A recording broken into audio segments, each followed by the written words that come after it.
l'émission Écho du savoir, l'émission qui traite des questions d'actualité, l'émission qui conseille.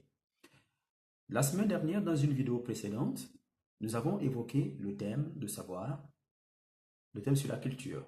Et la question qui s'était posée, c'était comment se cultiver. Alors, je vous donnais 10 clés auparavant, ou du moins dans cette vidéo en amont, je vous donnais 10 clés ou 10 exercices à faire pour avoir un esprit aiguisé, pour pouvoir tenir des débats, etc.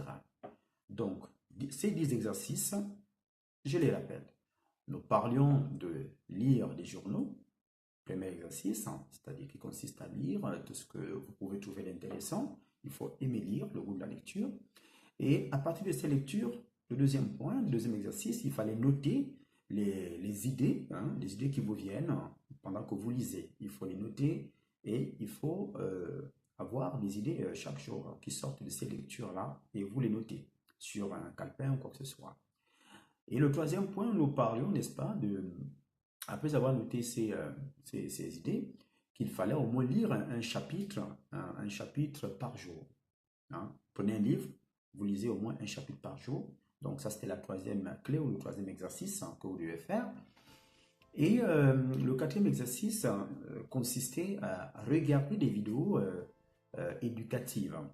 Donc des vidéos qui vous apportent de la connaissance et non des vidéos, entre guillemets, qui abrutissent. Alors, donc, ce qui nous amenait sur le cinquième point, à titre de rappel, le cinquième point, je parlais de lire les blogs. Il y a des personnes très intéressantes qui publient des informations absolument hallucinantes dans leurs blogs et des personnes qui écrivent aussi des pages spécialisées sur des sites internet, etc. Ça peut être très intéressant pour vous de vous abonner à ces sites ou bien à ces blogs pour pouvoir vous donner un peu plus d'informations. Et le sixième point, c'était, je vous disais qu'il fallait en quelque sorte jouer un peu à ce que moi j'appelle l'avocat du diable, c'est-à-dire essayer d'aller contre les avis des uns et des autres lorsqu'il y a par exemple une situation ou un fait divers comme je le rappelais la semaine dernière concernant la résurrection de ce jeune homme par le prophète Al-Flukao.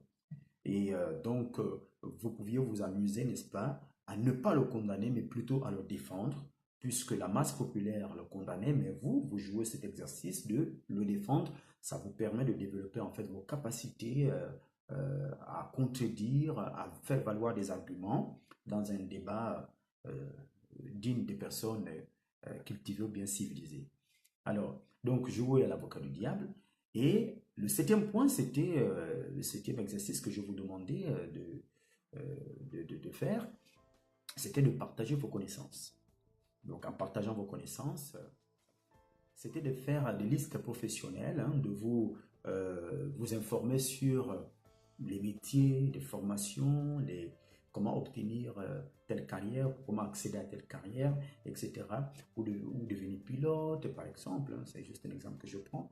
Donc, vous vous intéressez à faire des listes pour pouvoir avoir du moins, on va dire, un panorama de tout ce qui peut vous intéresser comme métier et comment y accéder. Et après, ça nous amène à basculer sur le neuvième exercice qui consistait à faire une liste des choses que vous avez fait dans le passé, enfin que vous auriez voulu faire, mais dans le passé, qui ne se sont pas réalisées. Donc faire une liste des choses que vous deviez réaliser dans le passé et comment vous pouvez les réaliser dans le présent, c'est-à-dire quelles sont les connaissances nécessaires qui vous ont fait faillite ou bien qui vous ont fait défaut, qui auraient pu vous permettre de réaliser ces projets-là. Donc, vous faites ces listes-là, cette liste. Et enfin, le dixième point, dans la vidéo, je vais plus en détail. Le dixième point, c'était de faire en fait une liste des choses à ne plus faire. Donc, vous prenez une décision, voilà, que vous ne faites plus, de changer ses habitudes en quelque sorte, pour résumer la chose. Alors, donc, je reviens cette fois-ci pour la deuxième partie de cette thématique sur comment se cultiver, sur cette problématique. Et là, je vais vous donner 10 autres astuces, 10 autres points, 10 autres clés, 10 autres exercices auxquels vous pouvez vous frotter pour pouvoir aiguiser vos capacités psychiques, pour développer votre intellect, etc. Alors, sans plus tarder, je m'en vais tout de suite vous les citer ou vous les donner une par une. Alors, la 11e clé ou bien le 11e exercice que vous devez faire, c'est plutôt lorsque vous avez emmagasiné ces connaissances, ou du moins lorsque vous les avez collectées, il faut tenir des espèces d'archives. Donc, vous devez archiver, hein, si vous avez lu, je ne sais pas, 10, 15, 20 livres dans le mois, dans la semaine ou bien dans l'année, il faut que vous puissiez mettre en place un système d'archivage. Donc, vous devez archiver vos informations, vos données, et tout ce que vous avez pu collecter, parce que ça peut vous servir plus tard.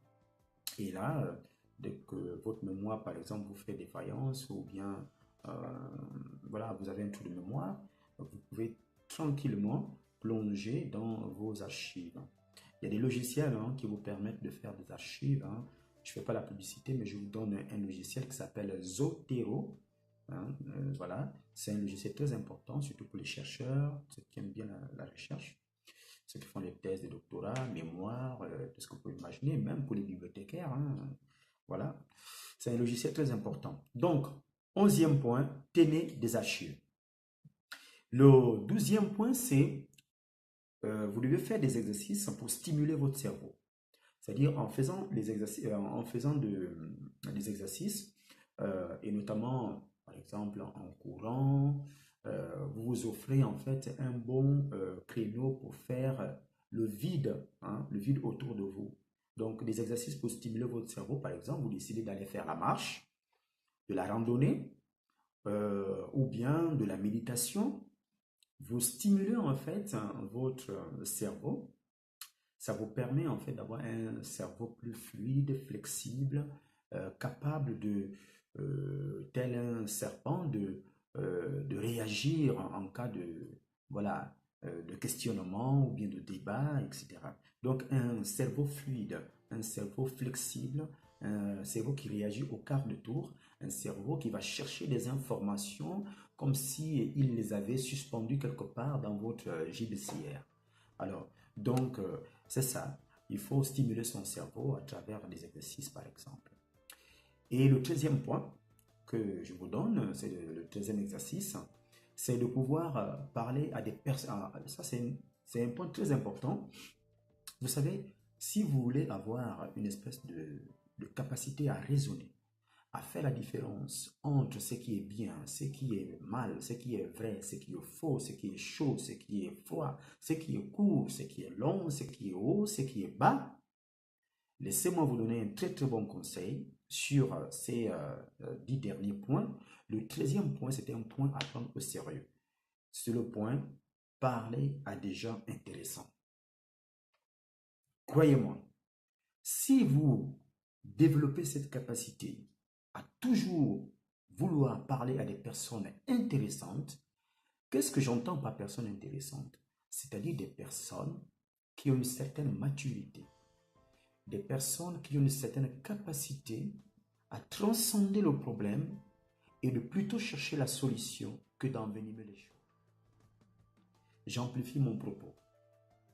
Ce que je veux tout simplement dire, c'est que n'hésitez pas d'aller à la rencontre des inconnus. Je parle de personnes intéressantes. Il ne s'agit pas forcément des personnes que vous connaissez, même des personnes, des inconnus. Je m'explique. Imaginez que vous assistez par exemple à un salon de bien-être, à un salon d'exposition, un salon de yoga, un salon de, je ne sais pas, de science-fiction, un salon universitaire, d'information, par exemple, ou de formation professionnelle, d'information à la formation professionnelle. Allez-y vers ces personnes-là qui ont déjà une certaine expérience, qui ont un esprit aiguisé, qui ont une certaine maturité, une certaine tranquillité d'esprit. Discutez avec ces personnes sur des sujets multiformes et des sujets variés. vous verrez que grâce au contact que vous allez créer avec ces personnes, votre paradigme de la vie, c'est-à-dire la manière avec laquelle vous considérez la vie, ou vous comprenez les choses, ou la manière avec laquelle vous avez ancré certaines croyances au plus profond de votre être, cette manière-là, ou cette vision va complètement se renverser, va complètement changer. Parce que ces personnes vont vous donner une autre opinion, ou une autre visibilité, ou une autre façon de voir le monde. La vision que nous avons du monde est un problème de paradigme. Si vous changez de paradigme, vous ne verrez plus le monde comme vous le voyez avant. Donc, n'oubliez pas, parlez à des personnes très intéressantes, des personnes intelligentes, des personnes qui ont du sens de l'humour, des personnes qui savent respecter autrui, qui ont les notions de la vie humaine. Le 14e point, il s'agit ici de fréquenter des gens cultivés que vous. Donc là, tout à l'heure, je parlais du deuxième point. Vous voyez, il y a une différence, hein? Il y a une dichotomie entre les deux points. Je parlais de la fréquentation des personnes intéressantes. Une personne intéressante, ce n'est pas forcément une personne intelligente. À ne pas confondre. Une personne intéressante est une personne qui est agréable à la discussion, qui a le sens du respect, qui connaît les codes du débat. Vous voyez? Parce que vous avez des personnes, il suffit que que vous la contredisiez, par exemple, ou que vous ne soyez pas en accord, ou que vous vous investissiez en faux contre son avis ou son opinion, et cette personne ne va pas chercher à faire prévaloir ses propres opinions ou son opinion ou bien sa vision personnelle, elle va plutôt aller dans l'invective, c'est-à-dire dans l'injure, dans l'humiliation et dans tout ce que vous pouvez imaginer. Il y a des spécialistes dans ces méthodes-là. J'en ai vu dans ma vie. Alors, donc, le 14e point, ce qui permet de faire la différence entre parler aux personnes intéressantes et des personnes cultivées que vous, c'est-à-dire soit des personnes qui ont le même degré de connaissance que vous, ou les personnes qui sont plus avancées dans le degré de la connaissance. Parce qu'il faut, quand même être objectif. En matière de connaissance, les niveaux ne sont pas les mêmes. C'est comme dans un immeuble et les étages ne sont pas situés au même niveau. Donc, il y a l'étage 1, l'étage 2, l'étage 3. À quel niveau ou à quel étage tu te trouves? Donc, là est la question. Alors, donc, fréquenter, pour le 14e point, fréquenter des gens plus cultivés que vous, ça vous permet d'avancer. Et le 15e point, dans cette fréquentation des personnes intéressantes et des personnes plus cultivées que vous, n'hésitez jamais, mais au grand jamais, de poser des questions. N'hésitez jamais de poser des questions. Ne soyez pas comme cet âne-là qui ne comprend pas ce que lui dit son dresseur, mais essaie de s'inventer du moins une certaine compréhension pour faire plaisir à son dresseur qu'il a compris. Tu es un âne, tu restes un âne. Mais le plus intéressant, c'est de savoir que je suis, entre guillemets, en incapacité de comprendre ce que mon interlocuteur me dit. Alors, l'attitude véritable est celle de pouvoir poser des questions. C'est un point très important. Pourquoi poser des questions? D'abord, une personne, lorsque vous avez affaire à une personne qui pose des questions dans un débat, c'est une personne qui vous montre clairement qu'elle veut connaître, qu'elle veut savoir, qu'elle veut développer ses capacités psychiques, qu'elle veut aiguiser son intellect. C'est une personne qui, d'emblée, vous pouvez tout de suite le remarquer si vous avez un bon sens d'observation, que cette personne est une personne qui est humble. C'est un signe d'humilité. Et croyez-moi, il n'y a pas plus agréable qu'une personne humble. Lorsque vous êtes en compagnie d'une personne humble, croyez-moi, même la journée, vous ne la voyez pas passer. Alors, donc c'est ça, poser des questions pour le 15e point. Et pour notre 16e point ou 16e exercice que vous deviez faire chaque jour, surtout apprenez un nouveau mot chaque jour. Dans la première vidéo, je parlais d'un point où je disais « ayez de nouvelles idées ».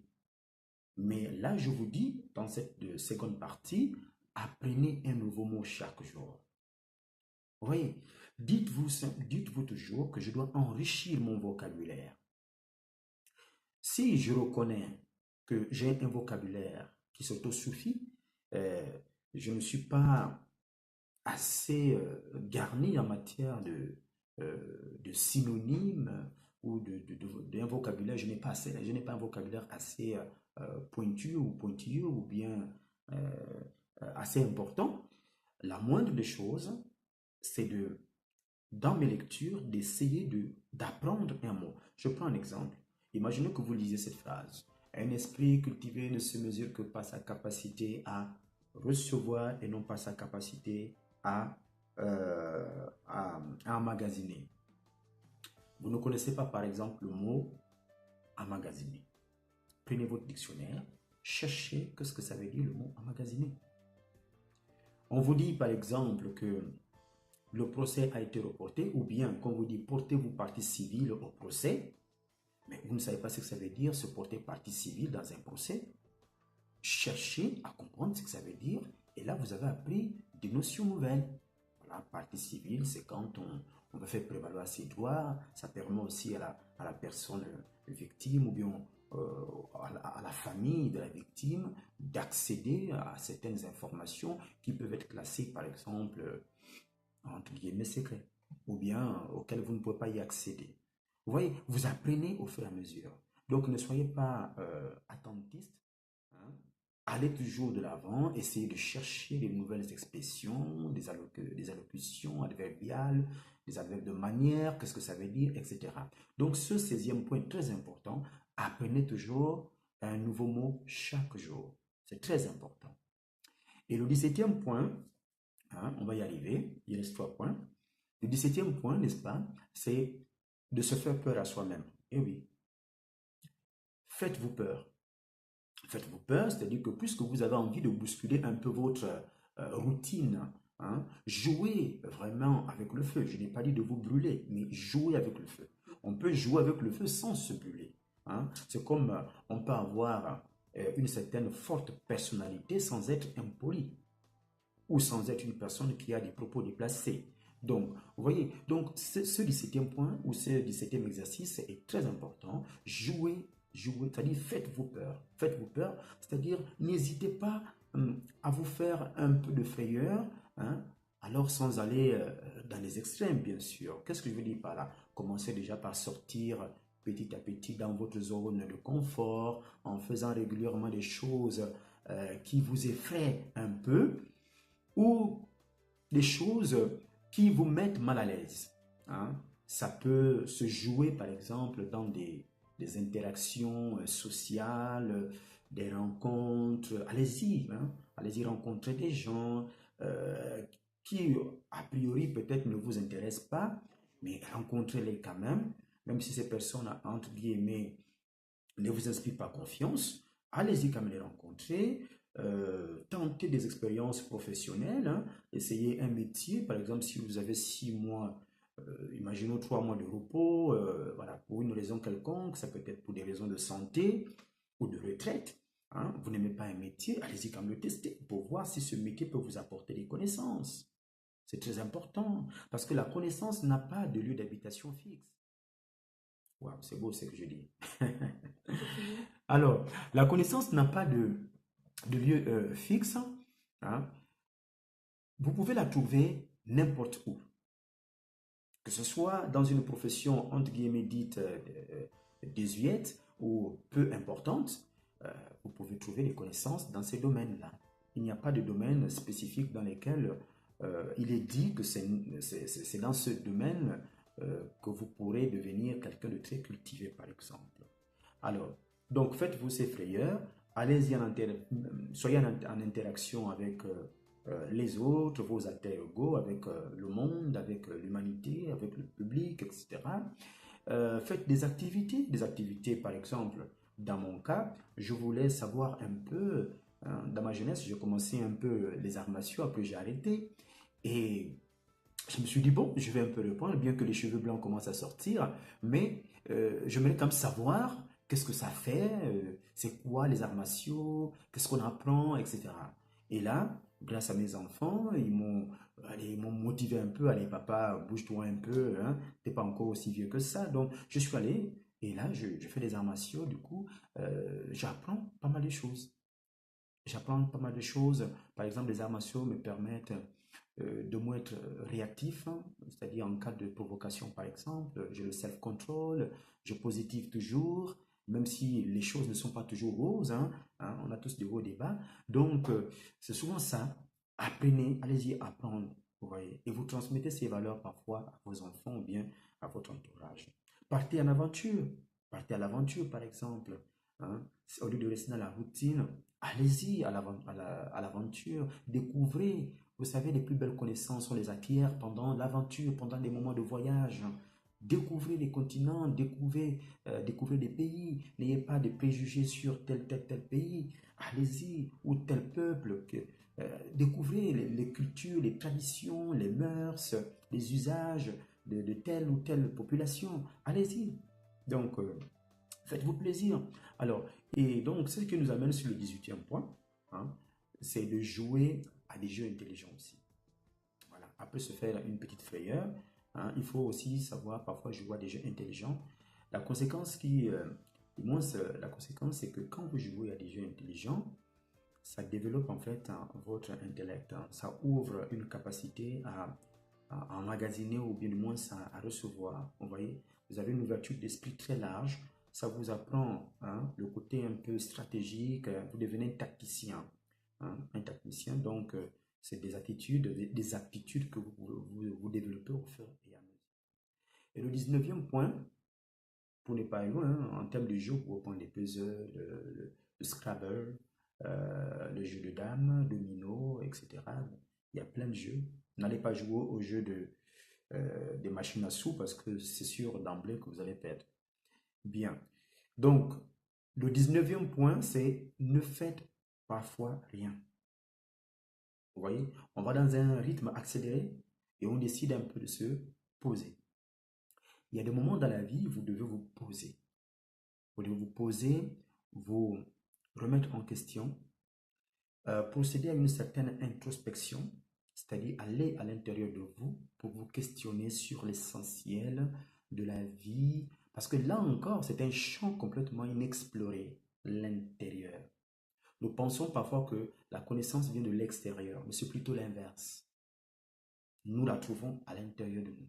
Donc, ce 19e point très important, c'est qu'il peut vous permettre d'aller découvrir, par exemple, d'autres moyens de connaître son intérieur. La méditation, le yoga, les arts martiaux, je ne sais pas, il y a plein de choses. Vous voyez? Donc, il y a pas mal d'exemples comme ça, hein, des exercices auxquels vous pouvez vous soumettre, hein, comme ces arts martiaux, etc., pour pouvoir se découvrir de l'intérieur. Et enfin, on y arrive. Vous savez, le corps a besoin aussi d'être entretenu. Donc, c'est bien de bouger, c'est bien de pratiquer certains exercices qui vous amènent à bouger un peu, comme aller à l'aventure, mais c'est aussi important de manger. Donc, manger, bouger, c'est mon 20e point, c'est le 20e exercice que je tenais à vous donner, à partager avec vous. Manger, bouger, parce que ça nourrit le corps, ça renforce les énergies que vous dépensez lorsque vous réfléchissez, ou bien lorsque vous êtes à la quête des informations. Éco du savoir ne s'arrête pas ici, du moins pour ce numéro, sur comment se cultiver. C'était la deuxième partie. Je vous dis à bientôt et merci de nous avoir suivis. Partagez cette vidéo, abonnez-vous et surtout, comme d'habitude, j'aime bien quand vous m'envoyez vos observations et vos suggestions. Merci encore, c'est votre émission, l'émission qui conseille, l'émission qui traite des questions d'actualité. C'était votre juriste, coach en développement personnel, motivateur spirituel, Roger Boussougou. Merci et à la prochaine.